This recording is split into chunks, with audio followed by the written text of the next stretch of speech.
Jack Valenti recalls his time in politics. I would like to talk tonight about what I have learned since I arrived in the federal city aboard Air Force One on November 22nd, 1963. I learned that in the White House there is one enduring standard by which every assistant to the president, every presidential advisor, every presidential consultant must inevitably be measured. Not whether you went to Harvard or Yale, or whether you scored 1600 on your SATs, or whether you are endlessly charming and charismatically enabled, or whether you made millions in what we sardonically call the private sector. These are all attractive credentials with which one may wear modestly or otherwise. But when the decision crunch is on in the Oval Office, they are all merely tracings on dry leaves in the wind.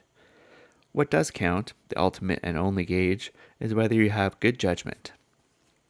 I learned that no presidential decision is ever made where the president had all the information he needed to make the decision. There is never enough facts. Very quickly, the decision corridor grows dark, the mapping indistinct, the exit inaccessible. What is not useful are precedents or learned disquisitions by op-ed page pundits, some of whom would be better suited to raising pigeons. It is well to remember, as Oscar Wilde once said, that from time to time nothing that is worth knowing can be taught. Judgment is something that springs from some little elf who inhabits an area between your belly and your brain, and who, from time to time, tugs at your nerve edges and says, "No, not that way, the other way." I learned that the one political component, above all else, which can ensure electoral victory or crushing defeat is timing. A whack to your political solar plexus 6 to 8 months before an election is survivable. 2 weeks before an election, and you're dead. Ask Jimmy Carter.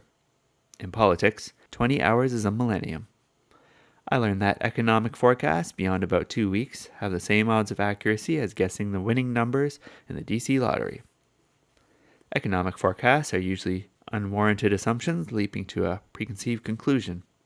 Just remember, whenever an economist can't remember his phone number, he will give you an estimate. I learned that when there is no unamiable issue like war, or prospect of war, or recession, or economic disaster, most people vote for a president viscerally, not intellectually. Most people choose a president romantically, a choice made in unfathomable ways, which is how romance is formed, like John Kennedy and Ronald Reagan. I learned never to humiliate an antagonist and never desert a friend. In a political struggle, never get personal, else the dagger digs too deep. Your enemy today may need to be your ally tomorrow. I learned that nothing lasts. What is up will inevitably go down, and sooner or later in reverse.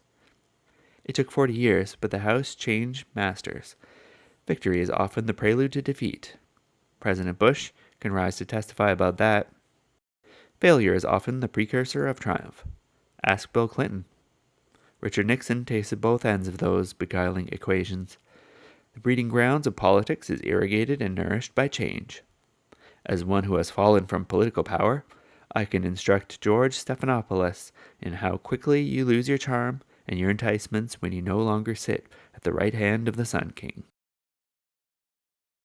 I learned that a political poll is Janus in disguise. The life of a poll is about 10 nanoseconds. It is already in decay when it is published. A political poll, like the picture of Dorian Gray, is the face of entropy. The veteran professionals know that. The old polls use polls to raise money. When polls are up, go for the fat wallets. But the politician who presently lifts his wet finger to test the political polls before he acts usually leaves office with a wet finger. But the greatest lesson I have learned, the most important of my education, is really the essential imperative of this century. It is called leadership. We brandish the word. We admire its light. We seldom define it. Outside Caen in the Normandy countryside of France is a little cemetery.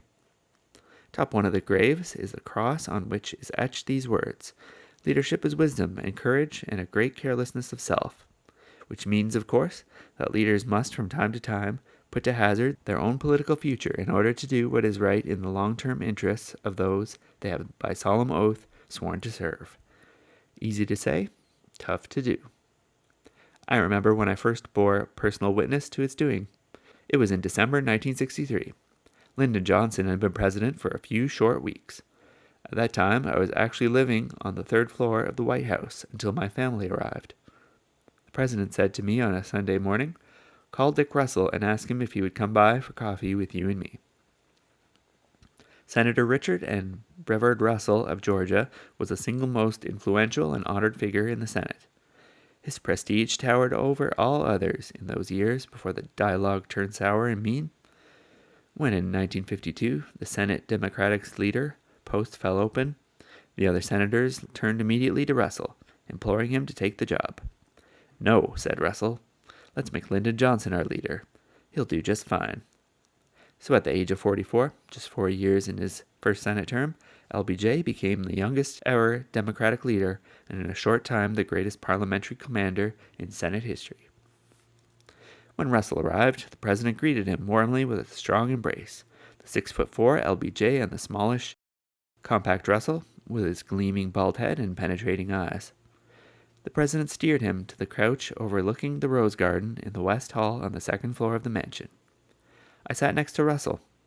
The president was in his wing chair, his knees almost touching Russell's. So close did they sit. The president drew even closer and said in an even voice, "Dick, I love you and I owe you.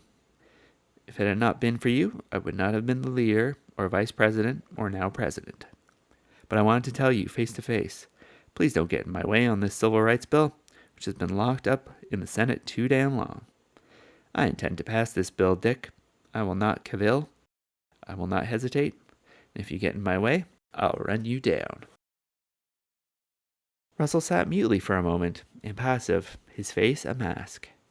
Then he spoke in the rolling accents of his Georgia countryside. "Well, Mr. President, you may just do that. But I pledge you that if you do, it will not only cost you the election, it will cost you the South forever." President Johnson, in all the later years, in which I knew him so intimately, never made me prouder than he did that Sunday morning so long, long ago. He touched Russell lightly on the shoulder, an affectionate gesture of one loving friend to another. He spoke softly, almost tenderly. "Dick, my old friend, if that's the price I have to pay, then I will gladly pay it." Of all the lessons I have learned in my political life, that real-life instruction and leadership on a Sunday morning in the White House was the most elemental and the most valuable. It illuminated in a blinding blaze the highest point to which the political spirit can soar. I have never forgotten it. I never will.